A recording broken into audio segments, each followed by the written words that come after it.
existe. Y hasta hicieron como un TikTok de presentación de la empresa, que estuvo alucinante también. Eso yo no se los exijo a ustedes, pues ya sería un montón, pero bueno, nada, hay ideas de todo tipo para trabajar sobre el concepto de desarrollo sostenible, que la idea es tratar de profundizarlo hoy y dejarlo bien en claro como para eh, que sobre la base que se articula ese parcial esté bastante clara. Mariano, Sí, profe, yo tenía dos consultas. sí. Una, si había algún formato establecido o ponerle lugares donde saquemos info, teníamos que ponerlo en algún formato de citación específico o algo por el Al final estilo. se pone bibliografía, al final, sí. Ok. Y después vi que la monografía está establecida no por palabras, sino por páginas de Sí, extensión. Entonces, en toda la parte que sea gráficos o alguna cosa que querramos agregar, tiene que ser puesto como anexo para poder sostener como la extensión de 7 páginas todo de texto o se puede intercalar no, se puede con intercalar gráficos. ahí, porque yo después, en general lo pido en Word para hacer unas observaciones, no en PDF en este caso, y a veces borro las imágenes y después las vuelvo a incorporar para ver si cumplen con el mínimo y máximo. Así que las puedes poner dentro de el apartado que lo estés haciendo y no es que te vas a pasar ni nada de eso. Con las imágenes y todo eso se contempla. Bárbaro, gracias. Santiago. Profe, yo tengo dos preguntas. La primera es, en el caso de un grupo terminar la exposición y, por ejemplo, mi grupo querer hacer una pregunta, ¿vos vas a elegir quiénes hacen las preguntas o podemos darnos nosotros de voluntarios? No, o sea, yo voy a preguntar qué grupo quiere hacer alguna pregunta. Si varios levantan la mano, ahí elegiré, pues tampoco podemos tener mucho tiempo para muchas preguntas, pero la idea es que uno o dos grupos puedan hacer una pregunta a los que elaboraron algo que tenga que ver con la empresa o con lo que hicieron ellos, el trabajo de presentar. Ok, y la otra pregunta que tenía es si vamos a tener acceso a un proyector o algo para hacer una presentación. Sí, sí, sí, sí, yo voy a llevar proyector y todo. Listo, Sí, sí, dale. eso sí. Gracias. Joaquín, No, sí, la pregunta de si teníamos que preparar aparte una presentación visual para presentar sí, el Día del Oral. sí, sí, sí, sí. Lo que ustedes hagan como empresa en la monografía y lo que quieran contar tiene que ir acompañado de una presentación. Sí. Así que, bien. ¿Qué más? ¿Alguna otra consulta por ahí? ¿No? Oh, qué bien este grupo. Impecables. Bueno, perfecto. ¿Le salvé la vida a algunos? Más o menos. ¿Los aliviané o algo? ¿Sí? ¿No? Sí, profe, un montonazo. Bueno, me alegro entonces, vamos bien entonces. Sí, algunos tienen algunos... lo que les voy a pedir, sí, eso es, muy bien. Lo que les voy a pedir es que los grupos, ¿sí? Me los vayan mandando en mensaje privado, uno solo el grupo, me mande los integrantes con los nombres y apellidos. ¿Sí? Porque si bien yo tengo los parciales ahí, eh, no sé si van a mantener o no, entonces les pido a todos que me manden los integrantes con nombre y apellidos y yo voy dividiendo los grupos para saber más o menos cómo vienen. Y la semana que viene en el adelanto les voy a pedir, bueno, ya que tengan algo elaborado, algún sector que hayan elegido para trabajar, a qué se va a dedicar su empresa, es decir, que ya la semana que viene es de consulta principalmente y ahí vamos a ir viendo qué tienen cada uno y cómo van a ir trabajando. Seguramente laburaremos en salas. ¿Sí? Bueno, nada, eso. ¿Alguna otra consulta por ¿Vas a tomar ahora? asistencia a la clase que viene, profe? La clase que ¿O viene, queda...? Sí. sí, ¿por qué? No, porque al ser de consulta, capaz vos decías, bueno, no, que se una el que necesita hacer alguna consulta y los demás pueden usar el tiempo para otra cosa. No, la idea es que todos se unan, o por lo menos para presentarme lo que están haciendo, ¿sí? Como un adelanto. Porque ahí yo puedo hacer una evaluación si corresponde o no. Mirá si vos no venís a la clase de consulta y lo que al final terminaste decidiendo no se correspondía con lo que yo estaba pidiendo. Entonces ahí va desaprobado. En cambio, la instancia de consulta sirve previamente para eso, para ver si lo que eligieron hacer medianamente está acorde con las exigencias del trabajo. Eso. Bueno, bien entonces. ¿Alguien más? ¿Alguna otra duda? ¿Consulta? vuelta, ¿estamos bien? Excelente, ahí está, los veo a todos con esa cara de felicidad y me ponen contentos a mí, chicos. Nada, mis alumnos me dicen lo mismo, pero a las 7:30 de la mañana. Profe, ¿cómo puede estar tan alegre un día a las 7:30 de la mañana? Pero bueno, uno trata de ponerle onda a esto, porque si no, se hace difícil. Pregunta en general. Hoy vamos a trabajar, hay una unidad que nos va a quedar afuera, que no podemos trabajar, obviamente, que es la que tiene que ver con la globalización.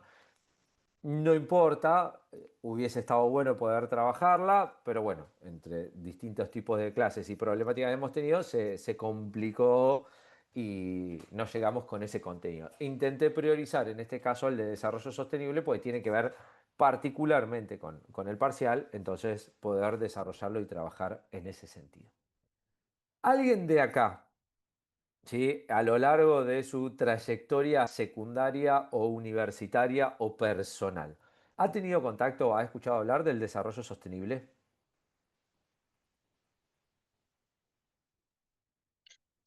Sí, o sea, Sí, no sé pero si no cuenta, recuerdo. Perdón.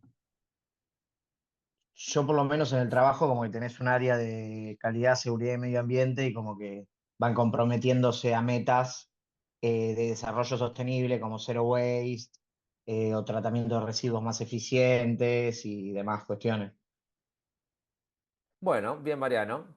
Camilo, No, yo mayormente lo habré escuchado en la secundaria, pero no recuerdo bien qué era no, exactamente. no le presté atención a ese profesor. Puede O por ahí ser. ya pasó mucho tiempo. Bien, ¿el Sí, pasó resto? mucho tiempo también. ¿El resto?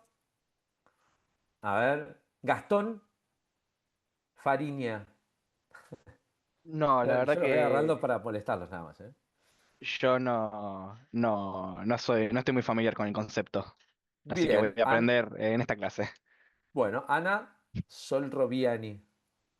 No, no, yo tampoco, no, no lo había escuchado. Cero. Bien, Matías Silva, simplemente para ver si están acá. Ahora agarro los que no tienen. No, tampoco. Ah, Tampoco ni olvídate. idea del concepto. Ludmila. A ver si se fue Ludmila. No, está ahí muy bien, pero no se escuchó nada. Eh, Blanco, Kevin, No, no, tampoco. nada. Bien, Ramiro Dortel. Simple. No, igual que el resto. Bien. Julio, ¿El único Julio? sí, creo que sí. Por la duda, digo, que quizá era otro. En el trabajo están implementando la ISO 14001, que igual tenga algo que ver con el medio ambiente, pero bueno, es lo más cercano a eso. Es lo más cercano que han visto. Bien, bueno, en general, Francisco Samaniego. No, tampoco lo vi en el secundario. Bueno, bien, simplemente a ver los que estaban atentos ahí de contestar o no. Bueno, entonces, bien esta clase que vamos a tener para poder trabajar un poquito con esa cuestión. Vamos a hacer un trabajo de explicación y después les voy a dar una breve cuestión para trabajar. Así hacemos un mix de las dos cosas para profundizar bien y nos vamos a volver a encontrar para el cierre. Así que es una clase que va a tener un poquito de contenido largo. Vamos a tratar de hacerlo lo más ameno posible. Voy a compartirles algo que preparé así. Hace mucho tiempo, cuando todavía no existía Gamma o alguna inteligencia artificial, y lo hice con las herramientas que pude, chicos. Bien, habitualmente, ¿sí? ¿Se ve la presentación ahí? Sí, sí, Sí. se ve. Sí, sí. Bien, genial. Habitualmente cuando hablamos de desarrollo sostenible, la gran mayoría de los que tienen alguna relación en esta clase 4 de 42, de 41, se suele asociar particularmente con la cuestión del medio ambiente. Y entonces ahí es el primer tic a tener en cuenta, es decir, ¿por qué asociar desarrollo sostenible con medio ambiente en general? A veces otros tratan de definir y dicen, bueno, el desarrollo sostenible sería hacer que algo sea sostenible en el tiempo. Suele ser una definición a veces que me dan con la idea de utilizar el término que aparece en la frase sostenible, que decir, bueno, que se sostenga en el tiempo. El concepto es más problemático que eso y vamos a darle un cuerpo. Yo a mis alumnos de la UTN de La Plata, de forma presencial, le digo que hay dos cosas que la ingeniería de hoy debe tener muy presente al momento del ejercicio profesional y se los digo a ustedes también.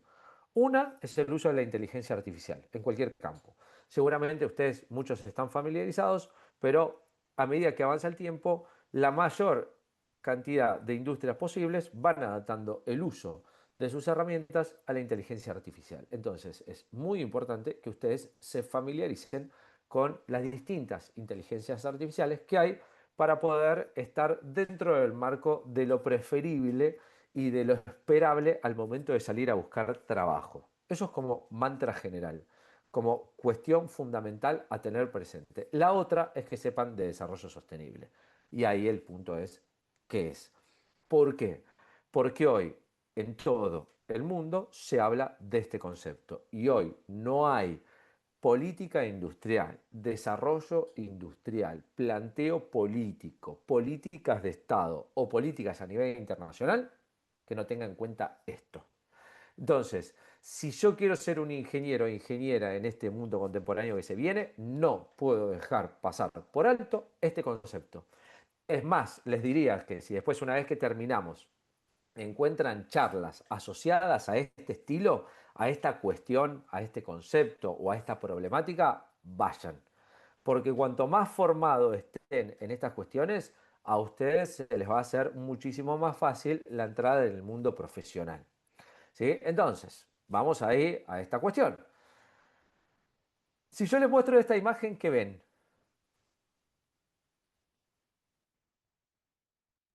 Contaminación. Contaminación. Contaminación. ¿De qué tipo?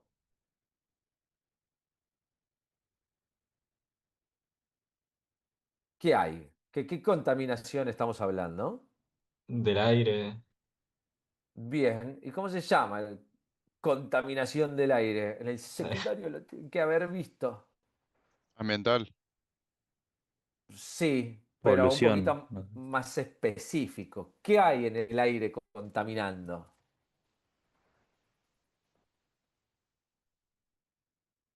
Bien, es muy importante entonces esta clase y préstenle atención. A ver, Rocío. Sí, el humo de las fábricas. Bien, ¿y qué contiene el humo? Alguna cosa que contamina el aire, seguramente. No ¿Puede sé. ser dióxido de carbono? Bien, gracias por ayudar a tu compañera. Así Ahí es. va. El dióxido de carbono es uno de los mayores contaminantes a nivel mundial. Cuando empezó la revolución industrial, vamos a tratar de relacionar pasado y presente. Y después les voy a dejar otro texto que a ustedes les va a ayudar, les voy a recomendar que lo chusmen, es cortito, es de Daniel Reinhardt, el mismo que escribió el texto de Corea del Sur, muy práctico, pero que les va a dar una mano, es un texto complementario que está muy bueno para incluso hacer el proyecto o el trabajo de ustedes. Cuando empezó la revolución industrial, ¿sí? Todo lo asociado a la revolución industrial durante muchísimo tiempo, por lo menos los siguientes casi 170 años, estuvo asociado a la idea de progreso. ¿Sí? ¿Qué quiere decir esto? Que cuando pensamos en la era de la industrialización, la aparición de las máquinas y la tecnología, concepto de tecnología que aparece en la segunda revolución industrial, empezó a aparecer una definición para pensar esta época que se la conoce como tecnotriunfalismo. ¿Qué quiere decir esto? Que toda cuestión asociada al avance de tecnología se asociaba con la idea de progreso o mejora social. Fíjense ustedes, ¿sí? Si ustedes tuviesen que medir el progreso de las sociedades o qué sociedades creen que son más avanzadas, van a asociar eso al desarrollo tecnológico. Cuánta tecnología tienen, sus características, el poder. Por eso muchas veces cuando hablábamos de Corea del Sur y Japón, cómo los asociamos a ese avance tecnológico. Es decir, que la tecnología va a medir la era del progreso. Cuantos más avances tecnológicos se implementen en las sociedades y cuantas más transformaciones, esa sociedad va hacia un mundo mejor. Esa es la idea. ¿Sí? No quiere decir que eso sea así, pero el concepto de tecnotriunfalismo funciona de esta manera, pensando que la idea de que la tecnología trae un bienestar. Cuando arranca la primera ciclo,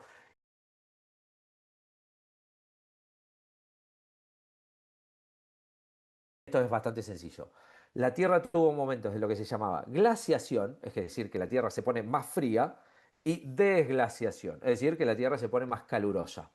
Por eso había momentos, por ejemplo, que el hielo y Europa se llegaba a ver nieve hasta en lugares inesperados. ¿Sí? Y de ahí el surgimiento de los osos polares, chicos. ¿Sí? Los osos polares son osos marrones que adaptaron su pelaje a las condiciones de una glaciación, es decir, de una etapa de la Tierra donde el mundo era más frío y había que adaptarse a eso. ¿Sí? Digo, si no sabían de dónde vienen los osos polares blancos, bueno, de ahí. ¿Sí? Entonces, una digresión, pues después van a preguntar, esta clase se fue para el tacho, pues se fue a cualquier otra cosa, pero bueno, tiene relación. Nosotros estamos viviendo hoy una etapa de lo que se llama desglaciación, que implica que nuestro mundo es más caluroso que en otras etapas. O sea, si tienen frío ahora, chicos, imagínense si nos agarra una etapa de glaciación. Decir que ya la mayoría de acá seguramente van a estar muertos cuando eso pase. Perdonen, ¿no? Pero porque ninguno va a vivir más de 80, 90, 100 años, alguno con suerte. Yo no creo que viva tanto, pero las etapas duran muchísimos siglos, años o milenios, ¿sí? Entonces, ¿qué pasa? Como nosotros estamos en un momento donde la temperatura es más amena, hay una temperatura normal del planeta de un aumento. ¿Qué pasa? Que para mediados del 60, los científicos que empiezan a investigar los cambios de la temperatura del planeta dan cuenta de que el planeta se estaba calentando más de lo normal.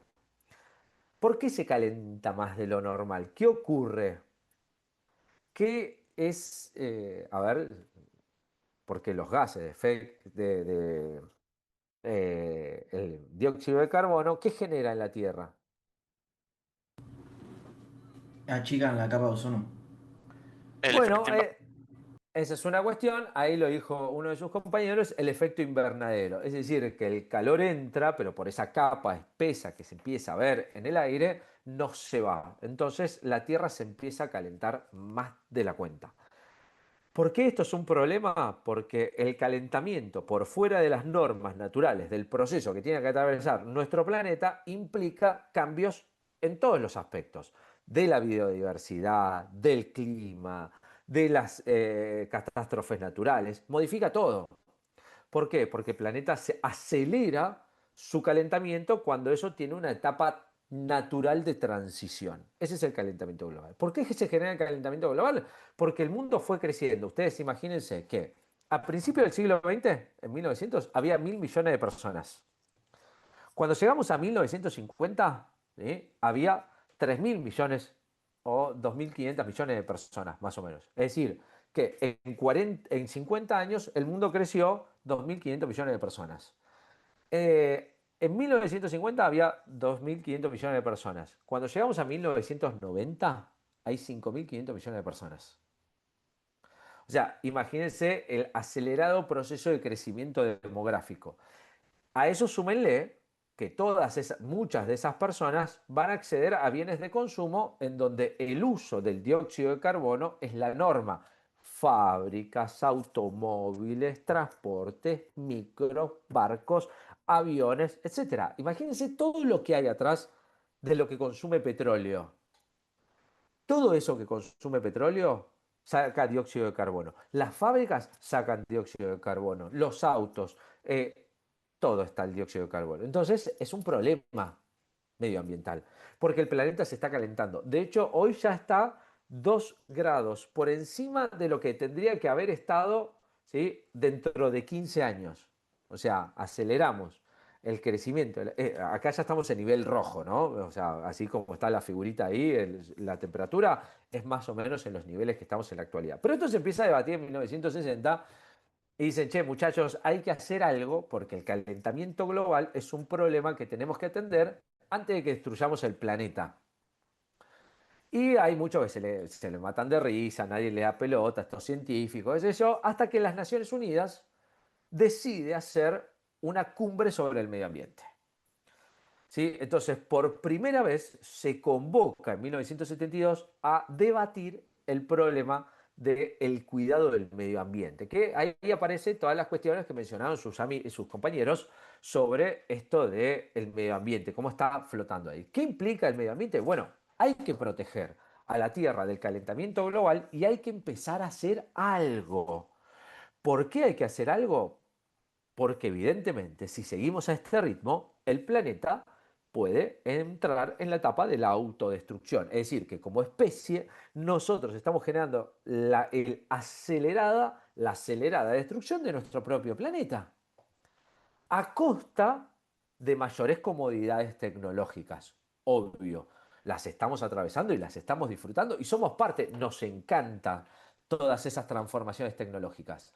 Pero en el corto plazo, en el largo plazo, perdón, esto empieza a traer un problema que hay que advertirse. Entonces la Cumbre de la Tierra, ¿sí?, estableció por primera vez la idea de que hay que empezar a cuidar el medio ambiente. Y eso implicaba empezar a descarbonizar o evitar el uso excesivo del dióxido de carbono.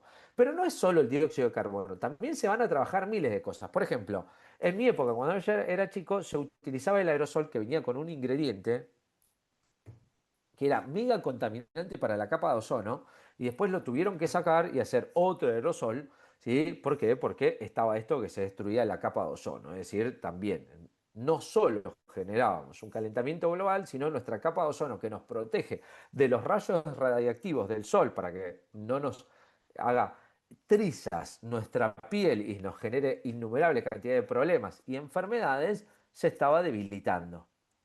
Eso por todo el uso de gases. ¿Tenía que ver solo el dióxido de carbono? No, con el tema de la capa de ozono tiene que ver con todos los productos químicos y cómo esos químicos afectan la natural protección que tiene nuestro planeta frente al sol, al calentamiento y todo eso. ¿Vamos bien hasta acá? ¿Me siguen? ¿Los estoy aburriendo mucho? Si los estoy aburriendo mucho, me dicen y igual la clase medianamente va a seguir el mismo ritmo, no puedo hacer demasiado, pero intentaremos mejorar. Entonces, en esta cumbre se establecen una serie de medidas que hay que empezar a tomar y a dialogar en el mundo, entre todas las naciones que conforman las Naciones Unidas, para debatir qué hacer con el medio ambiente, ¿no? Y se llega al año 87 con la primera definición de desarrollo sostenible, que acá figura. Dice, se entiende el desarrollo sostenible como un desarrollo que satisfaga las necesidades del presente sin poner en peligro las capacidades de las generaciones futuras para atender sus propias necesidades. En criollo, ¿qué quiere decir con esto? Que nosotros no podemos destruir el planeta hoy a costa de las generaciones que vienen. ¿Por qué? Pues si a nosotros no nos importa lo que hacemos hoy, estamos destruyendo el futuro de las generaciones que vienen. Porque seguramente nosotros no veamos esa destrucción del medio ambiente y del planeta como tal, pero las van a aparecer las generaciones futuras. Entonces tenemos que ser capaces de adecuar nuestro desarrollo y de adecuar nuestra realidad a que las generaciones que vienen no tengan un mundo casi en destrucción. Ese es el problema y esa es la definición central del desarrollo sostenible. El problema es que tenemos la definición, pero nos falta el cómo. ¿Cómo hacer que esto sea posible? ¿Por qué? Porque primero se requieren cuestiones tecnológicas, después se requieren acuerdos entre todas las naciones del mundo, se requiere voluntad política para que esas naciones del mundo acepten esta realidad y se requiere una cuestión que no todos aceptan, que los mayores contaminantes del mundo y los que generaron esta gran problemática son los países más desarrollados. Los que en el camino de su desarrollo y que se transformaron en los países que hoy conocemos nosotros como, oh, mirá qué desarrollados, hicieron de este mundo las problemáticas que tiene con respecto al medio ambiente. Pero ahí está el problema. Esto no es solo una cuestión medioambiental. Ahora ya nos vamos a meter con eso. Pero en este marco, esa es la discusión. Es decir, los países que más aprovecharon las dos industrializaciones para transformarse hoy en las grandes naciones desarrolladas son aquellos que nos los metieron en este enjambre. Pero también son aquellos en ese momento, en el año 87, que no tienen tantas ganas de ponerle voluntad a la idea de transformar su matriz tecnológica para dejar de contaminar. Porque eso implicaba que quizá los otros países me ganen en desarrollo, me ganen en crecimiento, y entonces yo me quede atrás de ellos. Entonces la idea era hacer algo. Pero nadie estaba dispuesto a jugarse entero por eso. Empiezan a aparecer algunos intentos de transformar esa matriz productiva y empiezan a aparecer nuevas tecnologías. Es decir, si el uso del dióxido de carbono es una de las principales fuentes problemáticas, tratemos de cambiar la matriz energética. Y entonces, a ver ustedes, que seguramente lo ven, ¿cuáles son las energías que van a surgir para diferenciarse de estas energías provenientes de los hidrocarburos que generan esta contaminación? A ver, ¿cuáles se les ocurre? Es muy Hidráulica, fácil. eólica, solar, nuclear, Hidráulica, eólica, solar nuclear. y nuclear. La nuclear, dentro de todos, va a ser la más discutida, sobre todo que, no sé si es en el año 85, creo que es en el 85, se produce el accidente de Chernobyl, ¿sí? Que va a volver a poner en cuestión el tema de la nuclear. Hoy en día lo nuclear no se cuestiona como la energía más limpia de todas. O sea, dentro de los procesos que hay, la energía nuclear es la más limpia de todas. Pero empiezan a aparecer estas energías que tienen que ver con la idea de empezar a hacer lo que se llaman las energías limpias. ¿Qué quiere decir? Aquellas que no generan un daño irreversible al la capa de ozono, al medio ambiente, es decir, sacando el dióxido de carbono. Entonces aparece la energía solar, aparece la energía eólica principalmente, la hidráulica ya era una energía que existía, pero se va a fomentar muchísimo más, y la energía como tal.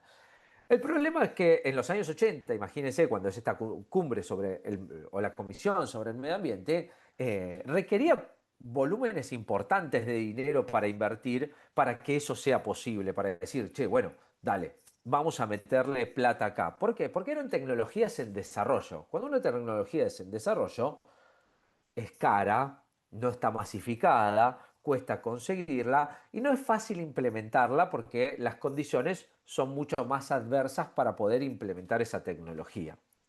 Entonces los países se van a mostrar reticentes, sobre todo uno en particular, que es Estados Unidos. El mayor contaminante a nivel mundial, incluso hasta la actualidad, son dos países, China y Estados Unidos. Después viene Inglaterra, después viene Alemania, después el resto de los países, Japón, Bélgica, Francia, Italia. De hecho, Francia de los europeos es el más limpio porque es el que más energía nuclear usa. De los europeos, el país que utiliza el 97% de toda su energía que consume el país lo hace de forma eólica es Dinamarca, por ejemplo, que ha logrado transformar esa realidad. Es decir, este debate empieza a calar de al poquito y empieza a meterse en las discusiones políticas de los grandes foros a nivel mundial. ¿Vieron esos foros que cada tanto lees ahí? Se juntaron el G7, que son los 7 países más poderosos del mundo. Se juntaron el G9, que son se juntó el G20, que son los 20 países más desarrollados del mundo. Bueno, cuando hay esas cumbres, en general el debate hoy en día particularmente siempre transcurre sobre este eje, el desarrollo sostenible. Pero en el medio de todo esto, las Naciones Unidas dicen, che, pará, no es una cuestión solamente medioambiental, hay que darle una vuelta de tuerca porque el desarrollo, si nosotros queremos que las generaciones que vienen tengan las mismas capacidades para desarrollarse que las nuestras, el concepto tiene que ampliarse. ¿Por qué? Porque es el consumo, es la economía, es la sociedad, es la gente, es la cultura, es todo. Entonces, tenemos que llevarlo. Un estudio en 1990, 3 años después de esto, estuvo buenísimo, porque dijo, bueno, si los 5.000 millones de personas tuvieran un nivel medio de una persona de clase media alemana, ¿cuántos planetas se necesitarían como el planeta Tierra para abastecer de todos los recursos necesarios para que todos tengan un mismo nivel de vida? El cálculo, ¿saben cuánto fue?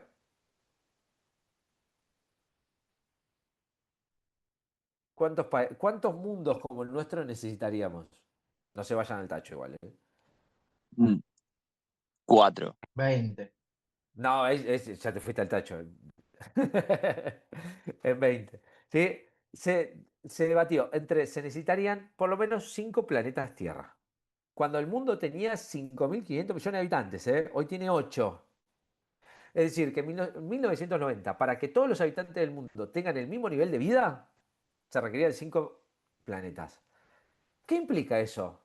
¿Qué creen que implica a ustedes eso? Esa simple ecuación. A ver, ¿qué se les ocurre? Disparidad social.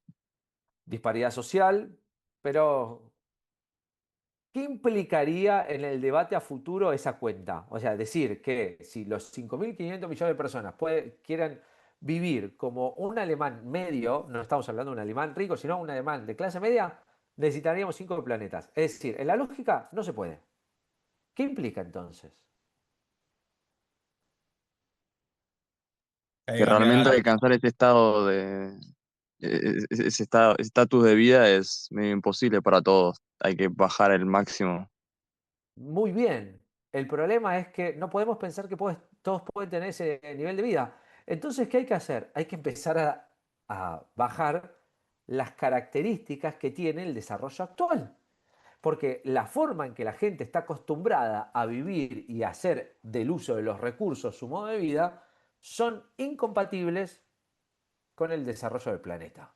Y entonces ahí viene el concepto de desarrollo sostenible que se elabora en la cumbre de Río de Janeiro, que es el concepto que es utilizado hoy en la actualidad, que equivale a estas 3 esferas que ustedes ven ahí. Por un lado tenemos lo que ya venimos trabajando, que es la idea del medio ambiente, ¿sí? Tenemos que cuidar todos nuestros recursos y hacer que el planeta, en términos generales, fuese lo más viable posible. ¿Por qué? Porque el planeta tiene que poder tener las condiciones medioambientales para desarrollarle. No lo podemos destruir, no podemos generar catástrofes naturales, no podemos generar calentamiento, hay que reducir el calentamiento, hay que reducir la contaminación ambiental, la contaminación de los ríos. El ejemplo más básico, chicos, de acá es el riachuelo. ¿Sí? O sea, ¿qué implica la contaminación de nuestros ríos sin el cuidado necesario? Enfermedades, uso del agua, empiezan a aparecer cómo eso afecta a la biodiversidad, cómo se modifica, cómo mueren especies, cómo eso afecta a los corales. O sea, es decir, que la problemática medioambiental es una problemática acá, en la China, en Japón, en Kamchatka, en Borneo, Sumatra o donde quieran.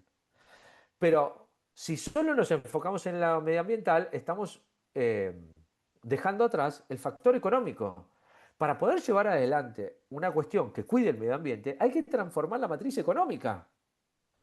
¿Por qué hay que modificar la matriz económica? Porque hay que modificar las tecnologías, hay que dejar de usar las energías sucias, empezar a implementar energías limpias, que eso requiere recursos, que es costoso, que las tecnologías no son para todos, que la gente tiene que aprender a vivir con menos derroche, que el derroche es un problema. Y de repente te encontrás con el GP de Mónaco, con todos los mega yates ahí mirando la carrera, qué sé yo. ¿Sí? Para si hay algún fan del automovilismo y vio la carrera de Mónaco con todos los yates de los mega ricos que hay alrededor del río de una parte de la carrera. Es decir, bueno, ese nivel de ostentación no va de la mano de la idea de que sea posible seguir construyendo un mundo medianamente vivible y donde más o menos la mayoría de la población pueda acceder a un nivel de vida medianamente aceptable. Porque si no vamos a seguir teniendo las mismas condiciones de desigualdad, que si no acomodamos un poco, esas condiciones se vuelven difíciles, porque lo que crece es la pirámide de abajo. Miren, En 1990 el mundo tenía 5.000 millones de habitantes. La cuenta es la siguiente. 1.000 millones son ricos, decía ese estudio. Entre 1.000 millones y 2.000 millones son clase media, media alta, media, media baja. Englobémoslo en todos los sectores. Los otros 2.500 millones de personas son pobres o indigentes. Ese era el cálculo en 1990. El cálculo que se hizo en la cuenta en 2020 y pico daba exactamente algo parecido, pero con el número actual. 1.000 millones son ricos, es decir, que la matriz no cambió demasiado. Entre 2.000 y 3.000 millones, subió un poquito, son clase media. Media, media baja, media alta. Pero 5.000 millones de personas son pobres.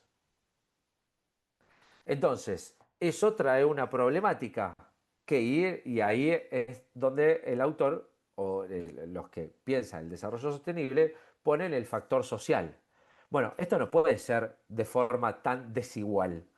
Tiene que haber una cuestión equitativa. No podemos tener gente con derroches descomunales y gente que no tiene agua potable para vivir. Hay que empezar a hacer algo con eso. Porque si no hacemos algo con eso, o una de dos, o el mundo se va al tacho y empiezan guerras porque la gente que vive mal es cada vez mayor, mientras los que tienen privilegios del disfrute y el derroche siguen siendo los mismos y la misma cantidad, bueno, ahí va a venir un mundo que va a ser cada vez menos vivible, que es lo que dice ahí. ¿Sí? Entonces, el desarrollo sostenible se encuentra en el marco de esas hélices que parecen, fíjense, como una hélice de barco o algo así, en el medio, si tienen desarrollo sostenible con equitativo, vivible y viable, ¿sí? Arman esa hélice que es el punto central del desarrollo sostenible. Hay que poder empezar a adaptar la discusión política, medioambiental, económica y social en esto. Y también hay que educar a la gente en este sentido. Hay que educar en el uso consciente, hay que educar en el uso responsable, hay que educar en la... ¿cómo son las 3 R? Reciclar, reutilizar y reducir. Ahí está, me las acordé de las tres, que a veces no me las acordaba. Es decir, también tiene que haber una cuestión de la educacional, social y cultural para que esa transformación sea posible. Porque todo esto requiere también de leyes, de penalizaciones, de las empresas que se adapten y entonces ahí empieza a surgir la responsabilidad social empresaria, la responsabilidad social universitaria, el uso de los recursos. Bueno, todo eso está asociado a esta discusión. Fíjense qué vieja es esta discusión, pero qué presente que está en la actualidad y que todavía sigue teniendo una fuerza cada vez más grande. ¿Por qué? Porque el mundo contemporáneo se va adaptando a esta realidad. Entonces dijeron, bueno, en esta cumbre se establecieron los objetivos del milenio. ¿Qué quiere decir? Para el 2000 el mundo tiene que presentar por lo menos parámetros un poco menores de contaminación, de pobreza, de indigencia, de inequidad social, para que por lo menos hayamos dicho algo empezamos a hacer. A partir de los 90 y hasta el 2000, pero a partir de los 2000 en adelante, empieza una transformación tecnológica acelerada que va a permitir que lo que era costoso, inviable económicamente, empiece a ser cada vez más factible y accesible para las empresas. Es decir, que las energías limpias, la transformación, la descarbonización, el uso cada vez menor de el combustible tradicional a nafta pueda empezar a reducirse. Se empieza a discutir el uso y la aparición de los autos híbridos, el auto eléctrico como en la actualidad, es decir, se empiezan a cambiar concepciones que tienen que ver con la responsabilidad en eso, promoviendo tecnologías limpias, promoviendo un uso responsable. Las tecnologías, fíjense en nuestras casas. Cuando ustedes van a comprar un aire acondicionado o una heladera, ¿se fijan en algo? Les pregunto así en general. O acompañan a sus padres si es que todavía no han comprado un electrodoméstico porque son muy chicos y no tienen laburo. La eficiencia energética. ¿Vieron? Ahora todos vienen con una etiqueta. A, B, C, D, A más, A más, A más, más, más, más. Bueno, eso habla de la eficiencia. Y cuando uno va, ¿por qué? Porque además pensás en tu bolsillo. Che, si me compro un aire acondicionado inverter, si bien me va a salir más caro ahora, bueno, voy a ahorrar en la tarifa de luz que me venga porque es una tecnología que es mucho más eficiente en el uso de la energía que si me compro un aire acondicionado C, donde el uso del motor tiene picos de consumo que son altísimos, que esa es la característica de por qué aparece la tecnología inverter. Es decir, empiezan a aparecer hasta en el uso más cotidiano nuestro, de nuestra realidad, cuestiones que tienen que ver con el desarrollo sostenible. Y cuestiones que tienen que ver con, bueno, ser más responsables en eso. Tenemos quizá la separación de residuos, lo vemos en nuestra facultad, que tiene un tacho de basura para residuos secos y otro para húmedos. Ni hablar si vas a un país europeo donde esta tradición es mayor todavía y la cultura se ha acostumbrado mucho, donde tienen 5 tachos de basura. Tenés uno para secos, para papel, para aluminio, para cartón, para residuos húmedos. Andás a ver, te equivocás de tachito y te matan. Bueno, esa característica es producto de una discusión que lleva tiempo, ¿no? Y entonces en el 2015 las Naciones Unidas dijeron, bueno, vamos a establecer los objetivos del desarrollo sostenible. Y ahí aparecen los 17 objetivos del desarrollo sostenible. Vieron que una parte del trabajo les dice elegir tres de los objetivos del desarrollo sostenible para asociarlos a la empresa y al sector que ustedes están empezando a desarrollar en su parcial. Bueno, es uno de estos. ¿Sí? ¿Qué objetivos se plantean? ¿Y esto qué implicó esta discusión? Que todos los países, los 198 países del mundo, aceptaron empezar a hacer algo con respecto a estos objetivos. Ser más igualitario en la cuestión de género, tener más acceso a educación en la gran mayoría de la población, tratar de mejorar la salud, tratar de reducir el hambre, terminar con la pobreza. No es que se va a acabar todo esto, porque va a seguir existiendo, pero empezar a mostrar indicadores que hiciste algo con respecto a esto. En el 2018, creo que es un año después, 2016, cuando todos los países se habían puesto de acuerdo, viene la cumbre de París, el Acuerdo de París, donde China, Estados Unidos se ponen de acuerdo por primera vez para decir vamos a descarbonizar y hacer un uso más responsable de la energía en nuestras industrias y vamos a establecer un plan. Cuando gana Trump, viene de una derecha y de una concepción ideológica donde para ellos el desarrollo o la problemática ambiental y medioambiental es una mentira supuestamente del progresismo. ¿Sí? La idea de que esto no existe es una mentira, que nosotros vamos a hacer lo que queremos y si destruimos el mundo no nos interesa. Bueno, esa idea se empieza a compartir, es como la del terraplanismo. La Tierra es plana. Hermano, mira, allá hay una foto del planeta Tierra que es esférico. Si vos seguís pensando en la Tierra es plana, bueno, allá vos. Bueno, la misma discusión es con la contaminación ambiental. Si vos no crees que la contaminación ambiental es real, es porque tenés una mirada cercana a la idea del terraplanismo. ¿Por qué? Porque ya hay estudios que esto ya es una comprobación empírica, ya verídica sobre eso. Ahora, podés estar en desacuerdo y no querer hacerlo, que es más difícil de asumir que decir, ah, no, yo creo que esto es una mentira. No, de última podés decir, la verdad, todo bien con el medio ambiente, pero yo no me voy a adaptar a estos objetivos, voy a hacer lo que quiero, bueno. Pero, ¿qué implica? Que a medida que avanza el tiempo, los países van metiendo lo que se llaman leyes que tienen que ver con el uso y el cuidado del medio ambiente. Por ejemplo, Europa, para el 2030, creo que eso, el 2035, se va a establecer un formato donde cada producto que viene de un país extranjero y que entra a la Unión Europea tiene que tener en su etiqueta de cuando se hizo el producto la huella de carbono. ¿Saben lo que es la huella de carbono?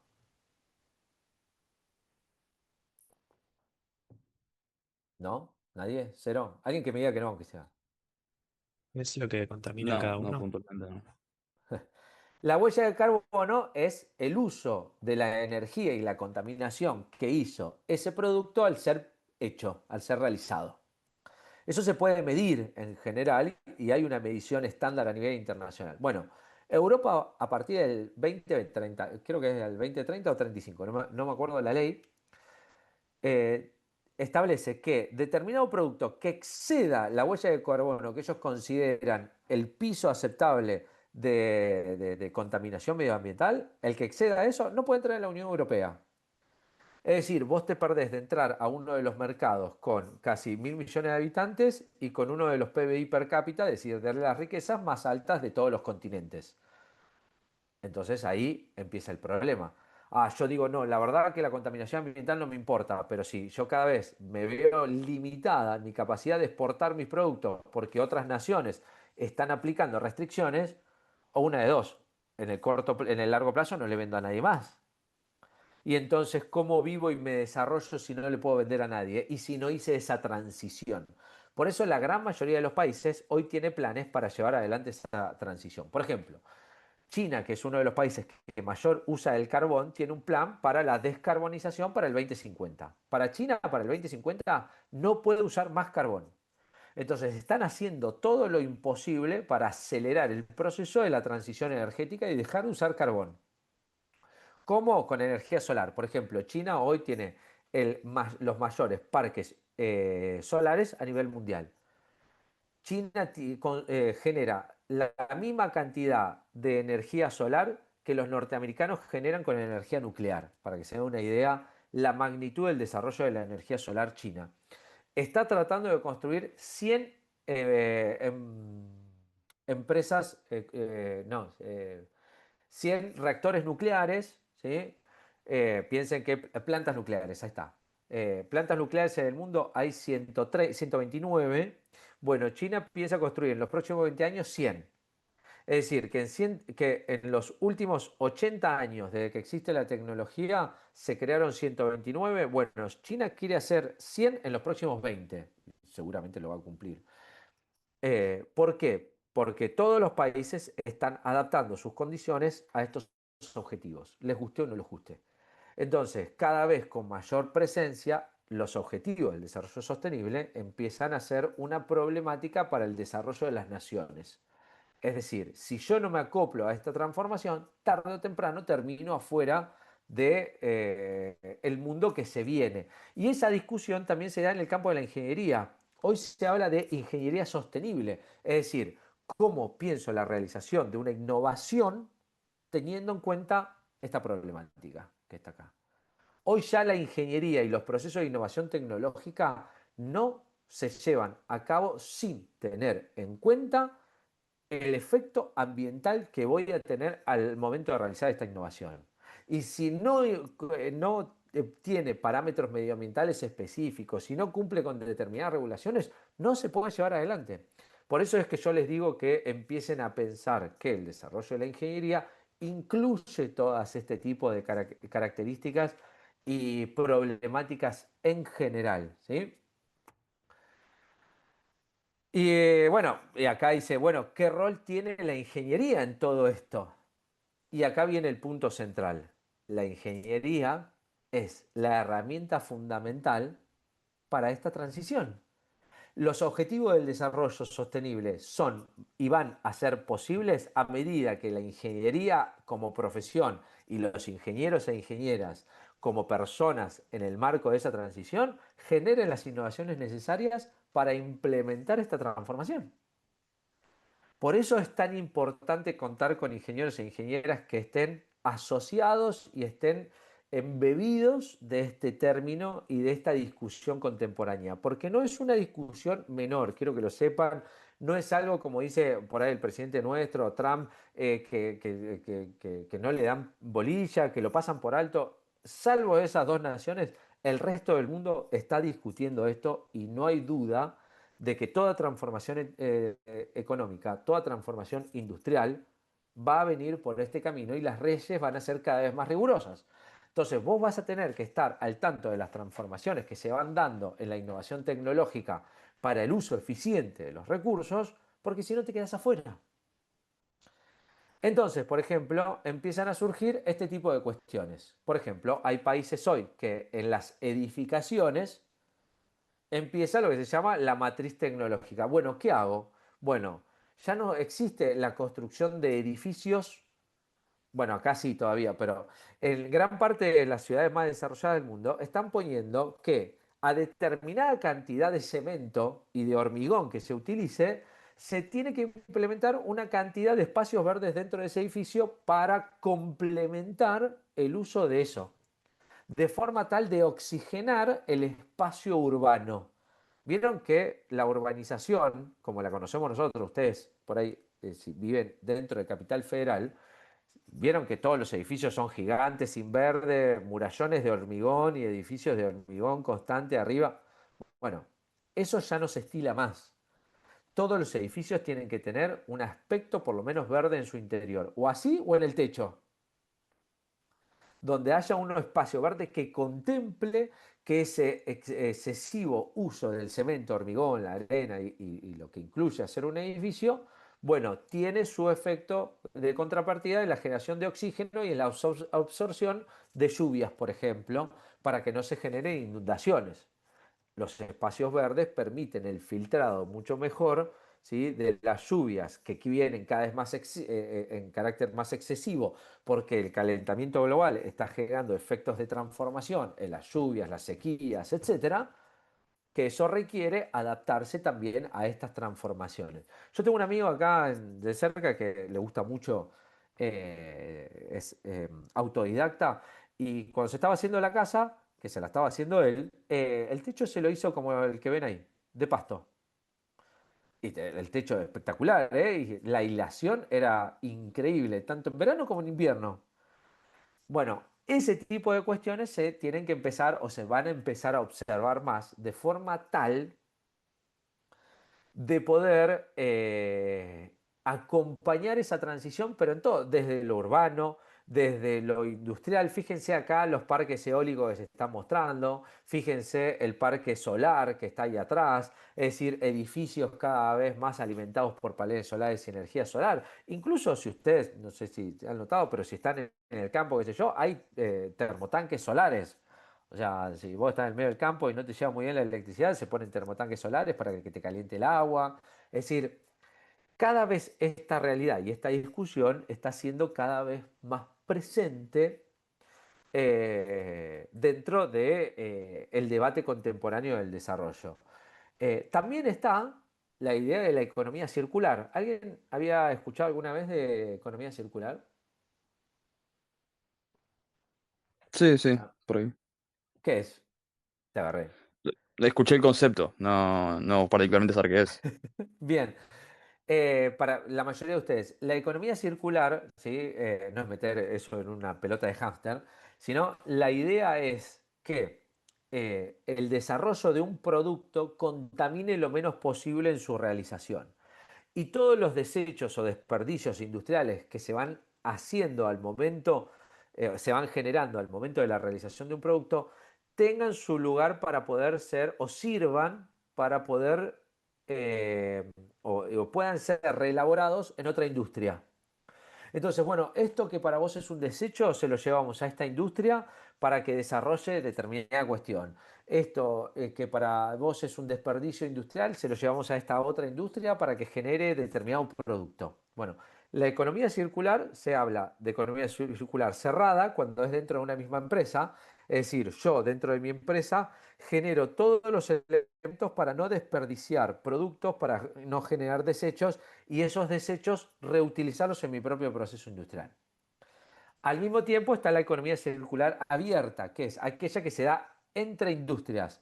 Yo genero un desarrollo industrial como empresario, pero se lo vendo a esta pyme que con este desecho industrial elabora esta determinada cuestión.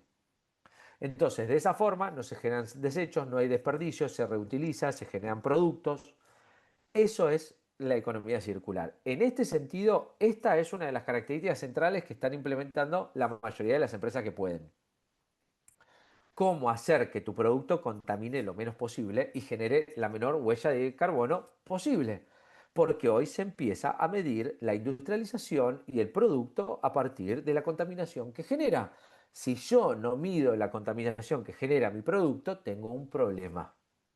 Obviamente que a mayor capacidad estatal, a mayor tecnología y mayor desarrollo de una nación, esto va a ser más fácil que para las naciones menos desarrolladas. Si no, miren lo que está haciendo Japón. Esperen que voy a compartir de nuevo, pero con audio, para mostrarles un videito que tengo acá. Que me dejen compartir con sonido. Acá está. Para mostrarles un videito que traigo que muestra un poquito lo que están haciendo algunos de los países más desarrollados del mundo con esta idea. A ver si podemos avanzar. Me dicen si se escucha, por favor. Sí, se escucha, sí, se escucha.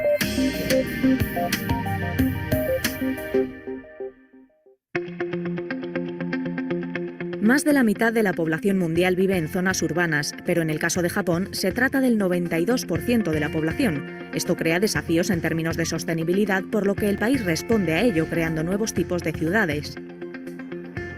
Bienvenidos a Ciencia y Tecnología. No es necesario ser una gran ciudad para ser una ciudad inteligente. En Japón, las comunidades más pequeñas también apuestan por tecnología innovadora como el llamado Internet de las Cosas y por grandes ideas como la economía compartida para ser más sostenibles. Voy a visitar 2 ecociudades en Japón que utilizan las innovaciones de la denominada Cuarta Revolución Industrial. Empezamos con la ciudad inteligente sostenible de Fujisawa. Construida en un lugar que ocupaba una antigua fábrica de Panasonic, esta nueva comunidad es el hogar de unas 2.000 personas. Todas las casas están equipadas con paneles solares y sistemas inteligentes de monitorización. Esto permite a los residentes hacer un seguimiento de su consumo de energía tanto en el hogar como en la comunidad. Ver las cifras por ti mismo tiene un gran impacto. Te anima a ser más cuidadoso con las acciones ecológicas. Al tratar de reducir los niveles de CO2, los residentes pueden obtener recompensas por sus buenas acciones ecológicas. También se les anima a utilizar la bicicleta y a compartir vehículos eléctricos. A diferencia de otros proyectos de ciudades inteligentes centradas en la tecnología, allí lo primero que se tuvo en cuenta fue a los propios residentes. Los planificadores proyectaron una visión a largo plazo de 100 años y consideraron cada aspecto de sus vidas, desde la energía a la seguridad, la movilidad, el bienestar, la comunidad y también las emergencias. En cuanto a la sostenibilidad, en esta ciudad hemos establecido algunos objetivos medioambientales y energéticos. Están relacionados con la reducción de CO2, el ahorro de agua, el uso de energía renovable y, lo más importante, un plan de recuperación en caso de que ocurra un desastre natural. Así que nos hemos asegurado de que pueda ser autónoma en términos de electricidad y alimentos durante 3 días. Para llevar a cabo el proyecto trabajaron juntas 18 organizaciones. A medida que aumenta la necesidad de una vida sana y próspera en el mundo, en particular en China, la ciudad inteligente sostenible de Fujisawa gana reconocimiento como un caso de estudio pionero en Japón. El proyecto de la ciudad inteligente de Yichin, en China Oriental, tomó como referencia su concepto de desarrollo urbano basado en el estilo de vida en lo que respecta al desarrollo y la gestión de la ciudad. El proyecto tuvo una buena acogida. Todas las casas disponibles en la primera fase se vendieron inmediatamente.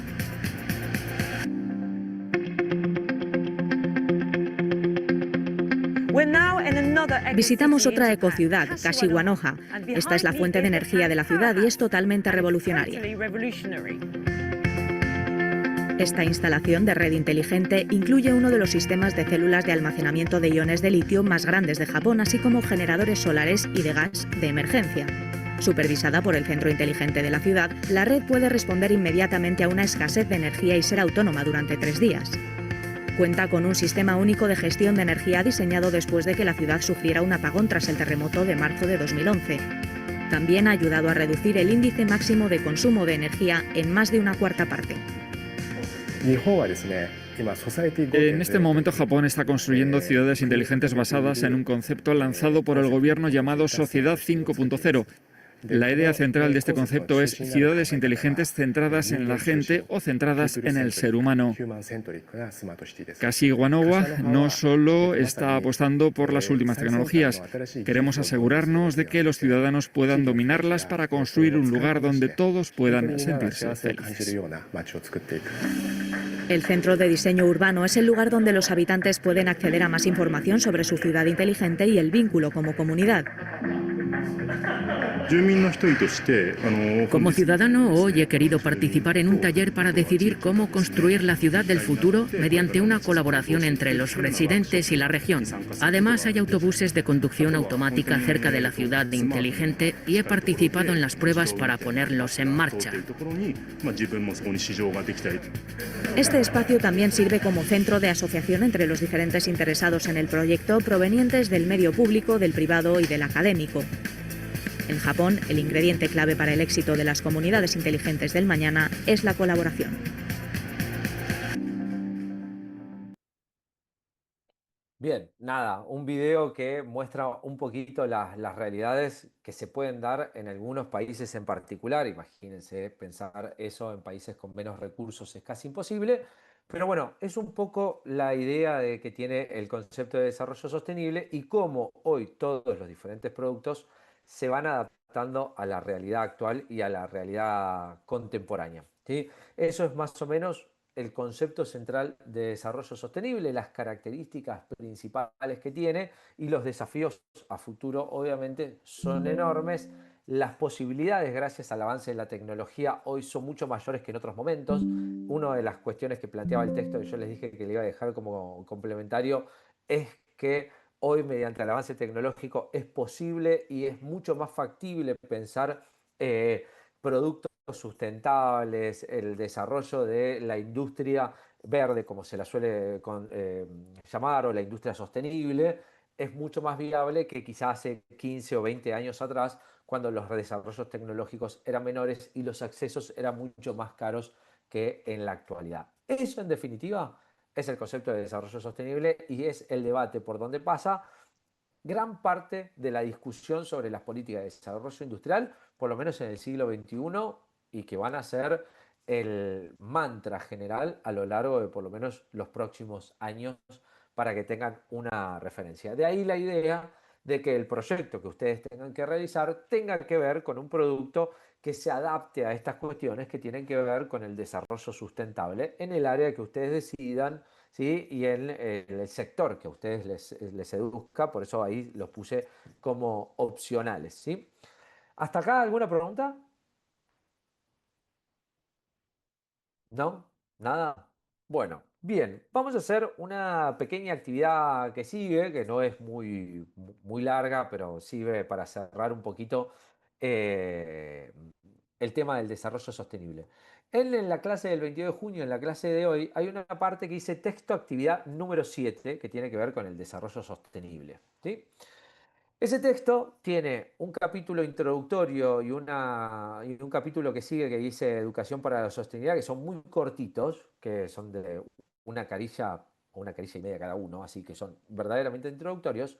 Y después del capítulo 3 en adelante tiene una serie de eh, capítulos donde abarca algunas de las cuestiones o debates del desarrollo sostenible en diferentes ámbitos, lo urbano, lo demográfico, el consumo, la biodiversidad. Bueno, tiene un montón, el agua, tiene un montón de capítulos que cada capítulo no tiene más de 3 carillas, son cortitos, ¿sí? Entonces, ¿cuál va a ser la actividad del día de hoy? Así como para cerrar esto de manera un poquito más participativa. Los voy a dividir en salas, otra vez, como siempre, con las mismas salas de siempre. Los voy a dividir en 10 salas para que más o menos haya un número, ¿qué son? 10 y salas de 4 y hay 2 salas y una sala de 5, ¿será? 10 salas más o menos para que se unan con los compañeros que habitualmente trabajan. Y la idea es que lean la parte de la introducción, que es muy cortita, con la educación para la sostenibilidad que sigue, y elijan uno de los capítulos del 3 al, creo que es 13 o 12 o 13, que es hasta donde termina. Elijan uno, el que a ustedes les gusta, léanlo brevemente, y la idea es que lo comentemos después en grupo. Acá, o sea, les voy a dar, a ver, 15 minutos como mucho. Y la idea es que compartan a ver qué dice ese capítulo sobre la problemática que ustedes decidieron leer. Lo que ustedes van a comentar no es la introducción y el capítulo inicial, que eso es para hacer un poco de marco de referencia, sino el capítulo que eligieron. Si eligieron cuestión de demografía, si eligieron biodiversidad, si eligieron sequía, el capítulo que sea. La idea es que ustedes elijan uno medianamente a ver qué le puede gustar, ¿sí? ¿Pudieron encontrar el texto que les dije? Sí, sí. ¿Lo Sí. vieron ahí? Bueno, entonces ahora habilito las salas, son -20, hacemos hasta, le doy 20 minutos, me parece va a ser mucho, hasta las 9. Y después la idea, hoy cerramos 9:30, más o menos un poquito antes, la idea es presentarlo así brevemente, 2, 3 minutos de lo que les tocó el capítulo y qué decía en términos generales. Tengan en cuenta es qué problemática plantea, cómo la desarrolla y qué soluciones medianamente plantea para esa problemática ese capítulo. Repito, los capítulos son muy cortitos, así que no es que se van a leer un texto enorme, simplemente es introducirnos en esta problemática a partir de lo que este texto nos invita a hacer. Así que voy a armar los grupos para que ustedes se unan de forma manual. Así que fíjense, voy a armar como siempre de 1 a 10 salas y ustedes se van uniendo así de acuerdo a los integrantes del grupo para que más o menos tengan. Si ya saben las salas que generalmente participaban mejor y si no, bueno, se van uniendo. ¿Está bien? Y nos encontramos. eh, yo a las 9 menos 5 mando un recordatorio y ahí ya a las 9 nos sumamos todos. ¿Les parece? Dale, Bien. Sí, dale. sí. Sí, sí. Bien, genial. Léanlo, no se lo pidan, la inteligencia artificial. El capítulo es muy corto y los chicos, como lo escriben, es muy ameno. Eh, eh, si ya le piden por 3 caricias que lo lea la inteligencia artificial, estamos al horno, chicos. Aunque, bueno, es lunes a las 8:40 de la noche. Bien, ahí dividido las salas para grupos pequeños. Permitir que cada participante seleccione la sala.